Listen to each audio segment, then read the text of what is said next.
Hello and welcome to today's Lunch and Learn Register, Research, and Resources, the 1995 Oklahoma City bombing from the Oklahoma State Historic Preservation Office. Our presenters today include, me and Laura Martin with the Research Center for the Oklahoma Historical Society. I've been with the Oklahoma State Historic Preservation Office for 17 years and served as both the architectural historian and the deputy director. Laura, can you introduce yourself and share a little bit about yourself? Absolutely. Thank you so much, Lynda, for inviting me to participate today. My name is Laura Martin, and I am the Deputy Director of the Research Division. I have been with the Oklahoma Historical Society for 35 years, and it is amazing some of the collections that we have. So I'm just really excited to share them with you today. Well, thank you for being here today, Laura, and we're going to go ahead and get started. So I'm going to kick off our presentation today. So again, this is the Register, Research, and Resources pertaining to the Oklahoma City bombing. So when we talk about the register component, we're talking about the National Register of Historic Places, which is the official list of the National Historic Places worthy of preservation. This is part of a national program to coordinate and support public and private efforts to identify, evaluate, and protect America's historic and archaeological resources. A typical nomination for the National Register has a set standard process by which it follows.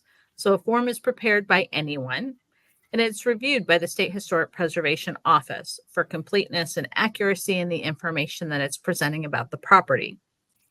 If the property is located within what we call our certified local government regions, it is then submitted to them for review. And in the state of Oklahoma, there are 11 communities that participate. From there, the nomination is sent to our Historic Preservation Review Committee for review, and they meet quarterly, so 4 times a year. The SHPO then acts on the Historic Preservation Review Committee's recommendation, and the nominations are sent to the National Park Service, at which time the National Park Service offers their findings.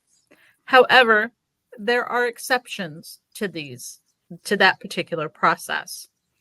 We look at places like Flight 93, the Pentagon, the World Trade Center, and before all of these, there was the Oklahoma City bombing.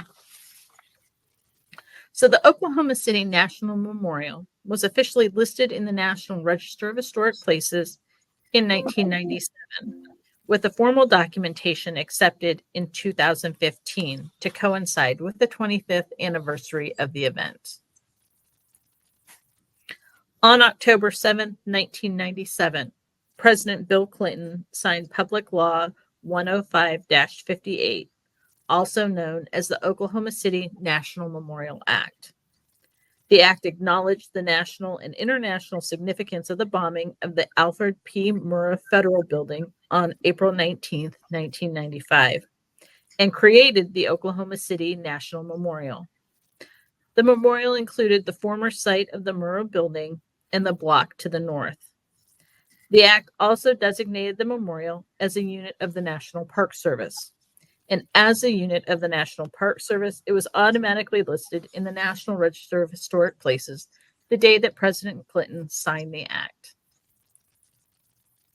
In the cases of the other events associated with 9/11, Flight 93, the memorial was created through an act of Congress and administratively added to the National Register of Historic Places on November 8, 2002. The Pentagon was actually officially listed on the National Register in the 1980s, and it recently had an update to reflect the events of 9/11 in 2023. The World Trade Center was officially determined eligible for the National Register in 2004, but has not officially been placed on. I share all of this information as a way to demonstrate that there are exceptions to the rules and regulations that govern the National Register of Historic Places, and I hope that in my lifetime, I never have to see these exceptions used again. So through the formal nomination documentation completed from 2014 to 2015, The following is the justification for the National Register designation of the Oklahoma City National Memorial. The Oklahoma City National Memorial is listed on the National Register of Historic Places as at the national level of significance under Criterion A in the area of social history for its association with the many ways the bombing has shaped American society.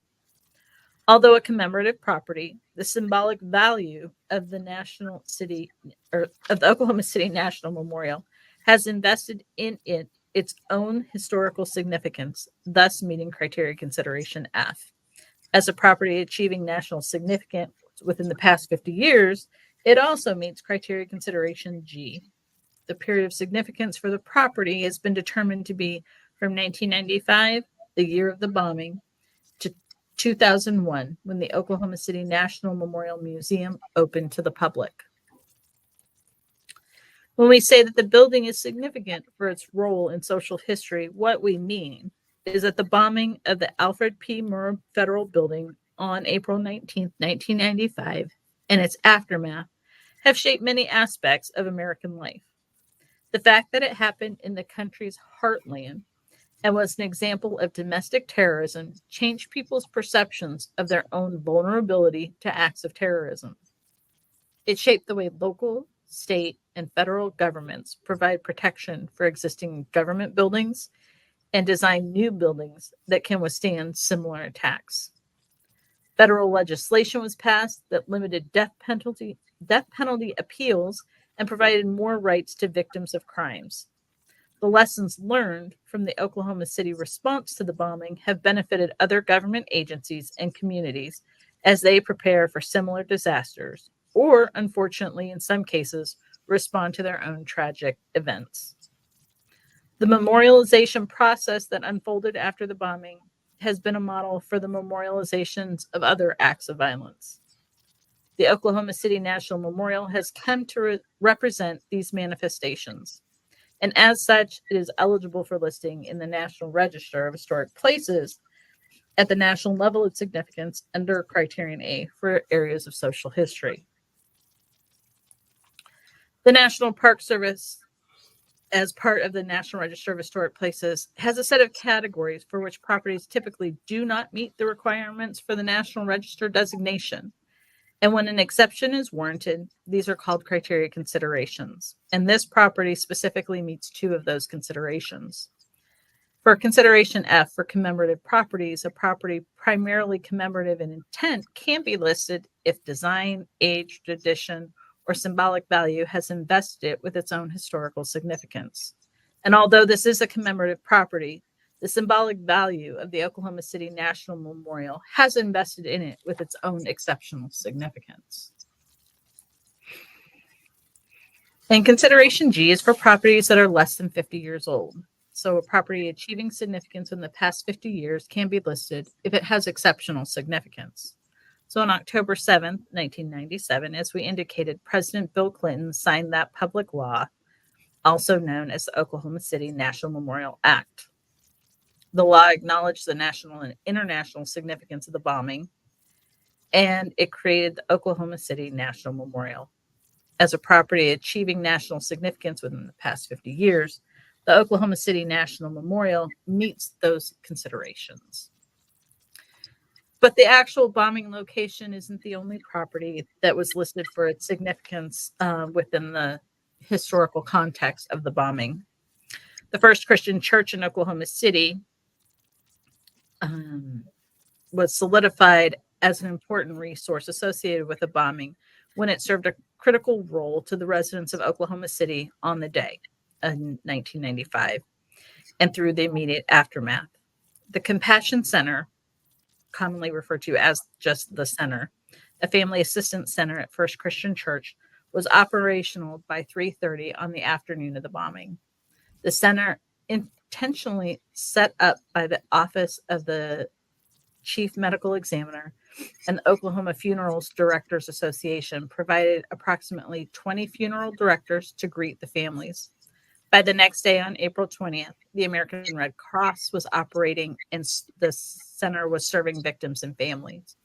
The center also was supported by the hundreds of local clergy, police, and military chaplains and mental health professionals from across the nation. The center was located on First Christian Church's property in the Edgemere neighborhood because of its proximity to the bombing site, the size and floor plan of the building, and the adequate parking for about 1,200 vehicles. Immediately, the Compassion Center put policies in place to limit the media intrusion upon those who wanted privacy, while allowing access to the survivors and family members who wanted to speak with the press. The center was a place to exchange information. First, the families themselves provided detailed information, photographs, and medical dental records to identify loved ones who were still missing. Second, it serves as a humanitarian effort. The center provided information about emergency services, mental health counseling, security, and comfort for victims and surviving family members. The Office of the Chief Medical Examiner and the liaison from the Governor of Oklahoma provided twice daily updates for the victims' families on rescue and recovery efforts. The family room set up in the center protected relatives from the additional trauma of the media intrusions. The family room also offered special areas where people could receive messages, eat meals, use donated long-distance phone services, and for the first 16 days, the First Christian Church, functioning as a center, served thousands of victims, survivors, family members, and rescue workers seeking news and information. Regrettably, those who loved this building watched as it was demolished in 2022, but the property continues to serve as a reminder of what happened on that day. So from there, I'm going to ask Laura Martin to provide us additional information about what our agency has in terms of research and resources. Thank you so much, Lynda. Well, the majority of the materials that we had on the Oklahoma City bombing has been transferred to the bombing memorial. We have additional information that we were required to basically catalog within our collections. So I'd like to kind of go through a few of those resources that we have. By no means is this everything, but it will give you a snapshot of what we have in our collections. So collecting, preserving, and sharing, of course, is the mission of the Oklahoma Historical Society. And we collect, preserve, and share these collections with you today so we will never forget those who died, those who survived, and the impact on those whose lives were changed forever. These are some of the images that you will be able to find in our collection. We'll be speaking more on photos and newspapers in just a moment. So the Oklahoma Historical Society, for those of you who have not used our resources, we were established in 1893. Within our collections, we have over 6,000 oral histories, 15,000 historic maps, over 11.5 million photos, 3.5 million Indian records, and 1 million linear feet of film and video. This can include anything from the WKY collection to the Channel 4 collection. There's over 9 million pages of manuscripts, and we are the newspaper repository for the state of Oklahoma. So putting the Oklahoma City bombing into perspective, I'd like to just go over a few of the statistics that we have found in our collections in the governor's office reports. The bombing of the Alfred P. Murrah Building happened on April 19th, 1995, when at 9:02, a Ryder truck carrying a 4,800-pound ammonium nitrate bomb exploded in downtown. Basically, there were 168 individuals who lost their lives during this horrific event. Injured were over 800. 30 children were orphaned. 219 children lost at least one parent. There were 462 people that were left homeless. 7,000 individuals lost their place of employment, and damage was reported to over 300 buildings spanning over 48 square blocks. This is information that you can find in our collection through the governor's office reports at the Oklahoma Historical Society. In addition, the Oklahoma Historical Society, many of you may not know, has a very personal aspect to and connection to the Oklahoma City bombing. Many of you may not realize that at the time, the State Historic Preservation Office was housed in the Journal Record Building. This building was located across the street and to the north of the Alfred P. Murrah Building. We were extremely fortunate in that we had the fortitude of one of the SHPO staff, Pam McCarthy, basically went into the Journal Record Building to record the devastation of the blast after the bombing. And so we are very grateful to Pam for basically donating that collection to the Historical Society. And there's a YouTube video that you can find, and that link will also be noted in your handouts. Within the Historical Society's SHPO collections, you're going to find a lot of correspondence, newspaper articles. The SHPO office created a scrapbook. This includes pictures of the building, the devastation. They received numerous cards and letters from other historic preservation offices, the historical societies, and there was a lot of devastation that was done to the Journal Record Building, and the SHPO staff suffered significant injuries during the explosion. In their collections, you will also find rebuilding efforts, photocopies and photographs of them restoring historic buildings, and you can find these in the manuscript collection 2013.494 within the Research Division collections. In addition, also going through this horrific event, the historic SHPO staff basically was in charge of archiving all of the devastation that was done to the buildings. So you will also find many building assessments that were done. That many of these buildings were on the National Register of Historic Places. And this is just one example of a building assessment and basically some of the devastation that was done to various buildings within that 48 square block. We also have a number of records in our digital archives. If you haven't used the Oklahoma Historical Society's collections, I highly suggest that you might want to try visiting the Gateway to Oklahoma History. This, as I mentioned, is our digital platform for the research library. You will find many newspaper articles. There will be magazines, there will be photographs, newspapers, just a wealth of information. Just searching the Gateway to Oklahoma History, I typed in Oklahoma City bombing. You can find over 3,000 matches, and this will include anything from, as I mentioned, newspapers, photographs, and various other articles. If there's maps, those will also be located within the Gateway to Oklahoma History. In addition, these are some of the photos that you will find. President Clinton sitting with Governor Keating. The photo on the right-hand side of the screen, the Bless You America. This is a document that the governor sent to all of the rescue workers after the bombing and the basically assessments were complete. He sent these out as a message of thanks to all of the individuals who assisted with the bombing. You will also find images of rescue workers.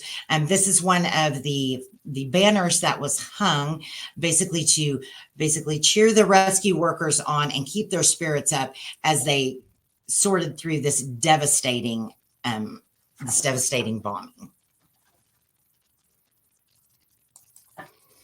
You will also find newspaper articles, and this is a newspaper article, an example that you will find on the Gateway to Oklahoma History. You can just search by the newspaper title, or you can search by year, or you can even type in, as we mentioned previously, the Oklahoma City bombing, and everything that we have will come up using this. The next slide is the Team 5. I thought this was very, very touching, that we search for the truth, we seek justice, the courts require it, the victims cry for it, and God demands it. This is something that was painted on a wall by Team 5, who is doing part of the rescue efforts. We also have a number of oral histories within our collection. I've typed a list, and I believe you should have a list in your handout section as well. By no means is this all of the oral histories that we have in our collection, but it will give you a sampling of some of the oral histories that were taken during this devastating time.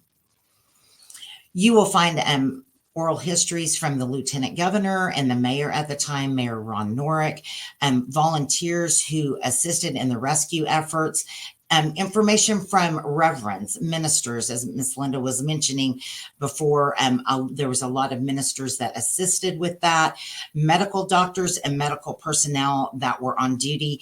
And I will tell you that in listening to some of these oral histories, some of them can be very devastating and very hard to listen to, because of the magnitude of what these individuals were going through in assisting the rescue workers with these with the rescue efforts. You will also find Lieutenant Gary Thurman, who is an Oklahoma City firefighter. He was involved in the bombing rescue efforts. ATF agent Luke Franey, he was an individual that was actually stuck inside the building when they had notification that there may be a second device. Mr. Freeney was actually left in the building itself, and basically all of the rescue workers had to leave. So he was trying to determine, should he jump? Actually, he jumped over a 15-foot section of a hole that was left in the floor and was able to get down into the stairwell and basically make it out of the building.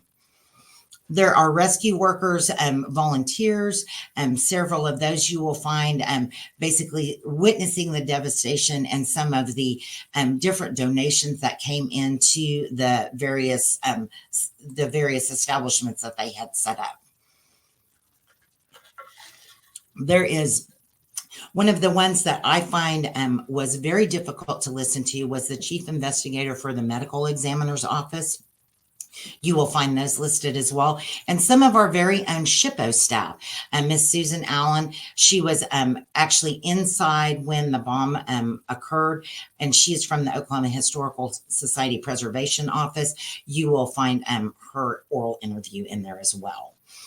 Something that we received items from all over the world. There is a Chinese broadcast from Shanghai that was donated to the research library. This is in Chinese, but they were actually talking about how the devastation affected them even in Shanghai, China. There are numerous other interviews that can be found within the Historical Society's collection, and you can find these by using our Research Division catalog at okhistory.org. I believe we've also placed a link for that in your handouts. In addition to oral histories, you will also find a number of videos. Videos we call the Voices of Oklahoma collection. There's a lot of information in the verdict. As I mentioned previously, Miss Pam McCarthy, who is inside the Oklahoma Historical Society Preservation Office, she did a wonderful, wonderful account to help us document that devastation. You will find FEMA rescue team interviews with various individuals on the anniversary of the bombings. Something that is very interesting, you will also find interviews with Stephen Jones, who is Timothy McVeigh's attorney, talking about the hardest case that he had ever had to try and had to be a part of. He also interviewed Terry Nichols, so you will find those interviews located within the video collections of the Oklahoma Historical Society. In addition, there are over 3,500 tapes that include trial coverage of the Oklahoma City bombing from Denver. So if you're wanting to look at those, that is an enormous collection, and this is just meant to provide a sampling of what we have in our collection holdings. I believe in your handout also, we have placed some links for the Oklahoma Historical Society YouTube collection. So if you have additional questions or need additional information, we are always happy to provide that assistance as well. The trial and transcripts, as I mentioned, we had over 3,500 tapes. We also have a number of collections that pertain to indictment records, fingerprints, and trial transcripts. This is just a screenshot of the Oklahoma Historical Society Research Division's catalog. As you can see, I have typed in Oklahoma City bombing. There are 61 records of collections that we have pertaining to this particular topic. In addition, not only do we have trial transcripts, you can search for Timothy McVeigh, which will give you additional information, additional interviews. So those will give you different resources to research within the collection.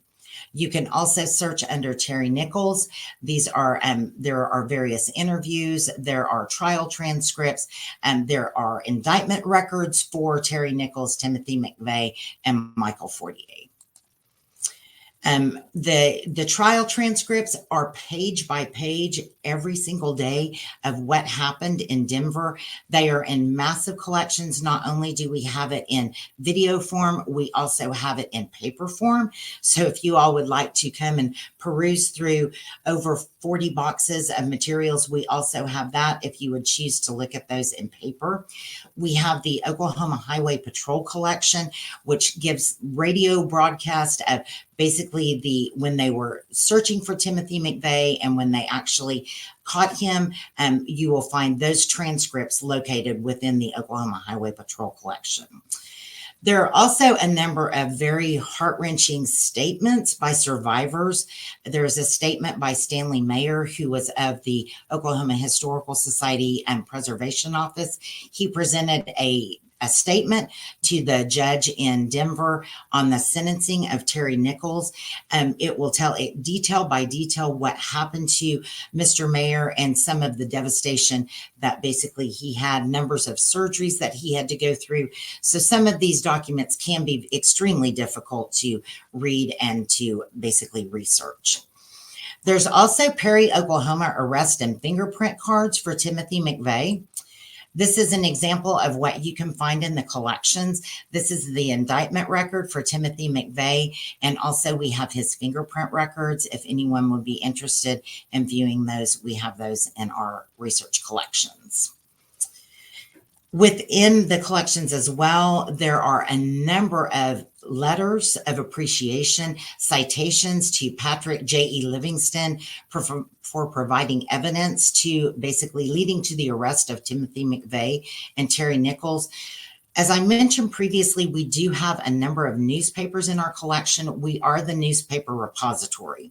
The Gateway to Oklahoma is our digital platform. We are actively trying to digitize all newspapers and place them on the Gateway. You can search those. They're fully searchable, indexed, and free. And you will find an abundance of newspaper articles pertaining to the Oklahoma City bombing and also the arrest of Terry Nichols and Timothy McVeigh. There are thousands of letters, cards, and poems that were sent to Governor Keating and the First Lady from all over the world. One personal aspect of that is the letters that were received were basically all cataloged at the Oklahoma Historical Society. We had thousands of teddy bears, and basically the Historical Society was used as a cataloging and processing unit in order for us to catalog each and individual item, cards, poems, and letters that came in from all over the world. As I mentioned, you will have a lot of various after action reports, the Oklahoma Red Cross, and you will have FEMA. There's a number of very, very interesting items that are located in these assessment reports, and we do have those in our collections as well. Detailed donations, monetary donations sent by corporations and individuals from all over the world will also be found in our collections. The Oklahoma Standard. I always like to talk about the Oklahoma Standard. We have so much devastation that what happened during the Oklahoma City bombing, so many people that lost their lives, but we also came out a very, very, out of that came a very wonderful Oklahoma Standard. Basically, Oklahomans' ways of helping people. So I wanted to kind of go through just a few of those documents that we would have in our collections pertaining to the Oklahoma Standards. The stories that would become known begin to emerge, and all of these can be found in our collections. Stories and newspaper articles of individuals who basically ran towards the bombing after the blast. They formed human chains. The smoke was so thick, they formed human chains in order to pull people out, and basically made makeshift chairs with their arms, bringing individuals out and taking individuals to the various hospitals in their own vehicles. By 923, the first command center was established, flooded with donations, everything from food and water, telephones, computers, wheelbarrows, shovels, gloves, personal protective equipment. One of the things that I found very interesting is that much of the rubble that was basically found during the Oklahoma City bombing, they carted all of that out in 5-gallon buckets. So can you imagine how many buckets they had to fill, and individuals, they formed chains in order to sort through the debris. So that there will be personal stories on that. Rescue workers from Texas and Washington, California, Arizona, Virginia, Florida, New York are just some of the states that came to assist Oklahoma in our time of need. Many of them were here within the hour. And so it was just very heartwarming to read some of these stories about some of these rescue workers who came to Oklahoma and basically witnessed the devastation, but also witnessed the Oklahoma spirit. Stories from rescue personnel. I in going through and doing basically research for this particular program, there was one firefighter that said he was sitting down and he was hot, and he said, I wish I had brought a pair of tennis shoes. And he said before he knew it, there was a lady that came. She had brought 10 boxes of shoes, all different kinds of tennis shoes, all different sizes, and said, here you go. So he said he didn't even know how he heard that he was just talking to another firefighter. So there are stories that people needed when their needs were there. Oklahomans stepped up. The massage therapist, there was a massage school in Oklahoma. They realized they wanted to do something for the rescue workers, and the only thing that they had, they formed a massage therapy school, and they would give massages to the rescue workers after they had been looking through the rubble all day. The Restaurant Association, they were holding their annual meeting in Oklahoma City on the day of the bombing. They immediately set up in the Myriad a basically wealth. They fed in thousands and thousands of people every day while the rescue workers were continuing their search efforts. There were ministers that came basically assisting with the rescue workers, but also basically just the general public, because it was such a horrific time and people were coming just to see, basically they couldn't understand. Psychologists. One of my favorite articles that you will find in our collection is there was a firefighter from New York. He said that he came to Oklahoma with $1 in his pocket. And when he left, he had that same dollar in his pocket because he wanted for nothing. He said all of the food, the support, and basically the encouragement that Oklahomans received, he said he had never seen anything like that ever in his life. And although there's a numerous list of agencies after action reports that will detail what each of these different agencies did and how they were involved and the money received, citizens from all over the world basically donated funds for the Oklahoma City bombing. $14 million was raised just from individuals basically donating money to the Oklahoma City bombing. There was a gentleman that was from California that actually donated his entire annual salary of $53,874 to establish a fund to assist the children of the Oklahoma City bombing. Lego Company donated thousands of Legos for the children whose basically siblings had passed away, or maybe they just needed something to do for churches and schools. Thousands of Legos were donated. The Girl Scouts collected teddy bears. So these are some of the heartwarming stories that you will find. The Boy Scouts assisted in cleanups and assisted taking the elderly whose homes have been demolished and destroyed, took them water and assisted them in any way that they could. The totals that from the 14 million, that does not include the millions of dollars that was donated to the Red Cross and other organizations to assist in the Oklahoma City bombing. In the aftermath, as I mentioned, we had cards that were flooded, letters of profound gratitude and dedication for the assistance that they were providing. More than 10,000 letters were received, many of these from school children across the nation.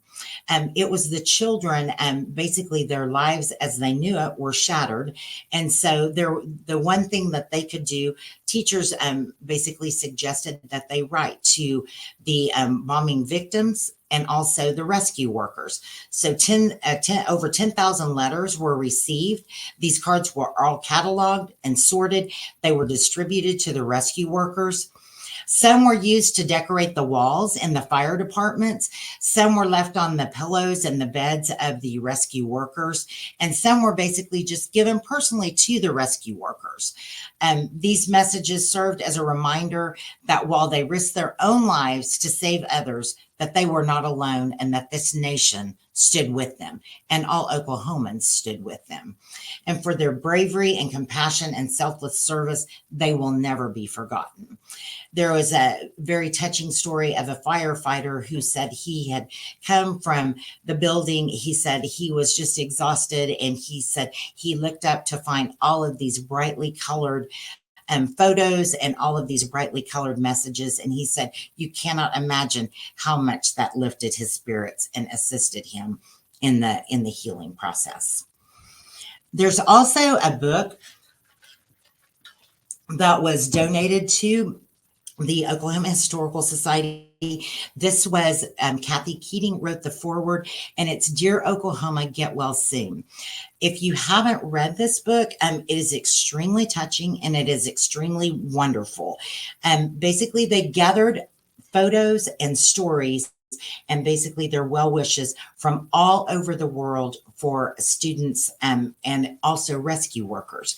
And so what I would like to do is I would like to show you a few of those photos that were done, also the drawings, and also some of the well wishes and the heartfelt sympathy that came from some of the America's most vulnerable, who were our children. This is one photo that was sent in, is from Miami, Florida, and it's Miss Reynolds' kindergarten class. And it says, we love you and share your awful pain.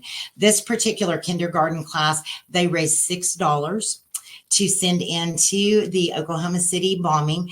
And so this is something I just thought it was so heartwarming just to see all of these students and that they collected their money in order to send money for the rescue efforts. This Dear Oklahoma, Get Well Soon. It is a fabulous book. It is edited by Jim Ross and Paul Myers. It basically gives accounts of students, what they were feeling, but it also tells you what the rescue workers were feeling as well. So here are just a few things that are located in that book that you can view, basically denoting the Oklahoma standard. So, Dear Governor Keating, I am 6 years old. I am in the first grade at San John, New Mexico. I just wanted to let you know how sorry I am about what happened. I had only $6, so I bought a rose bush. It is called the Oklahoma Rose. I'm sending you a picture of it, and my classmates and I are going to plant it on the playground to help remember the little kids and others.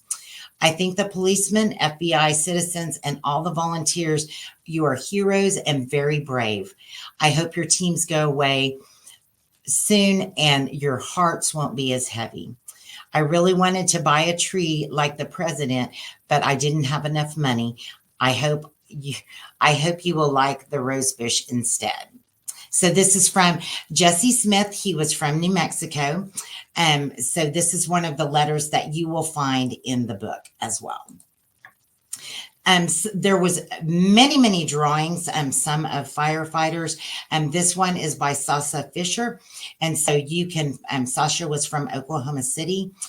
It was very touching because they did have a reception and invited all of the individuals who participated in the book and whose drawings were basically in the book to talk to the children were able to come and talk to the rescue workers.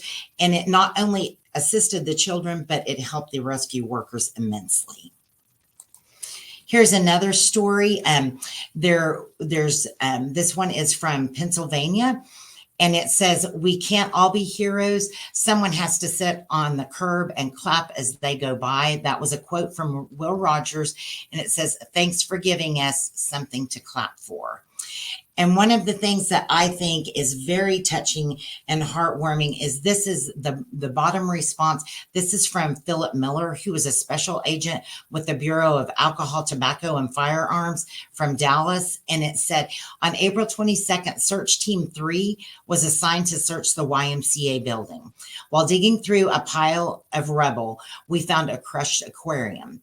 Next to it, in a small pocket of debris, I reached in and pulled out a survivor, a small box turtle. Now you have a bunch of grown men giving each other high fives and celebrating. It may not seem like much, but after 3 days, finding that turtle was one heck of an uplifting experience. So these are all examples of what you can find in the book.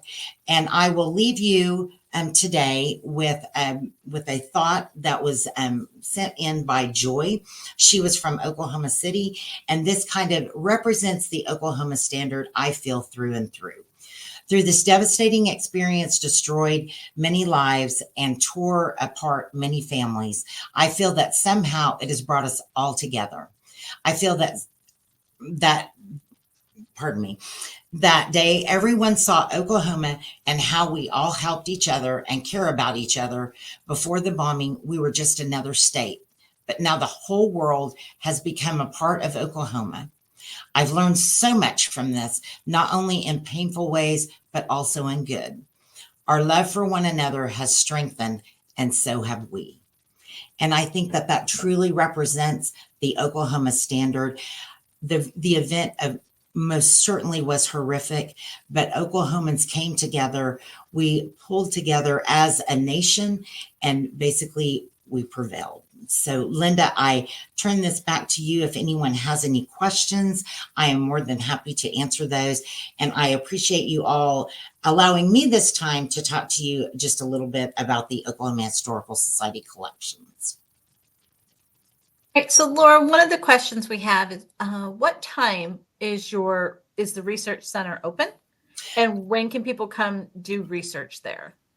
The research division is open Tuesday through Saturday. We're open 10 to 4:45, and we would be happy to pull collections. If you know you're coming in advance and would like collections pulled, you can certainly write to us, and we will have those collections downstairs and ready for your viewing when you come in. Great. Well, this is a topic that's well known, obviously, in Oklahoma and throughout the world. So we don't have a lot of questions that are being posed, but please don't hesitate to reach out to Laura or I if we can be of assistance in any of your research needs in the future.